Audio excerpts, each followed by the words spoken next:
জনাইছে মোকালবাৰী চাহ বাগিচাৰ মুখ্য পৰিচালক শ্ৰীযুত থানেশ্বৰ গোহাঁইদেৱ। সদৌ অসম ভূমি সমাজৰ মঞ্চ মুকলি কৰিব। অনুৰোধ জনাবে।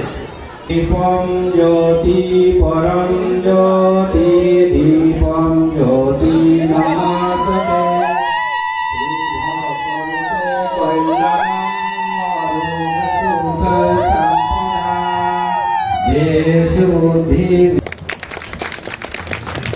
চাবলৈ ধন্যবাদ জ্ঞাপন কৰিছোঁ।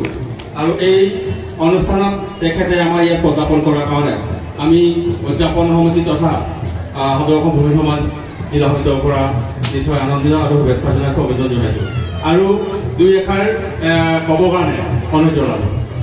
আমাৰ মুকুলবাৰী আৰু কামাখ্যাবাৰী চাহ বাগিচাৰ সমূহ ৰাইজক মই মোৰ ফালৰ পৰা নমস্কাৰ জনাইছোঁ। ধনী শাসন হিচাপে দুআষাৰ ক'বৰ কাৰণে যি দায়িত্ব দিছে, মই সৰুকৈ হ'লেও মই চেষ্টা কৰিম ক'বলৈ। ভুল ভ্ৰান্তি হ'ব পাৰে, আপোনালোকে সেইটো ক্ষমা কৰি দিব।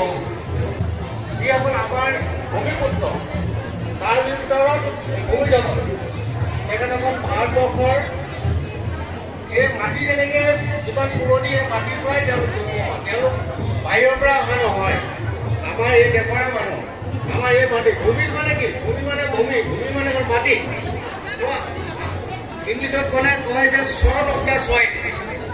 এই মাটিৰ পৰাই তেওঁলোকৰ জন্ম, তাৰমানে তেওঁলোক বাহিৰৰ পৰা অহা নহয়। যেনেকৈ হক, ফুল, দল, পাঠান, মোগল, ব্ৰিটিছ এইবিলাক চব বাহিৰৰ পৰা অহা, কিন্তু ভূমিজগত বাহিৰৰ পৰা অহা নহয়। তেওঁলোক ইয়াৰে মানুহ, এই সন্তান ইয়াৰ পৰাই। এই মাটি যিমান পুৰণি, এই পৃথিৱী যিমান পুৰণি, তেওঁলোক ইমান। আৰু বিশেষকৈ যিটো চিংভূম বুলি এখন ডিষ্ট্ৰিক্ট আছিলে, এই চিংভূম ডিষ্ট্ৰিক্টটো তেখেতসকলৰ মেইন জেগা, মেইন ঘাটি। আৰু ভাৰতবৰ্ষৰ বিভিন্ন জেগাত তেওঁলোক বিচৰিত হৈ আছে।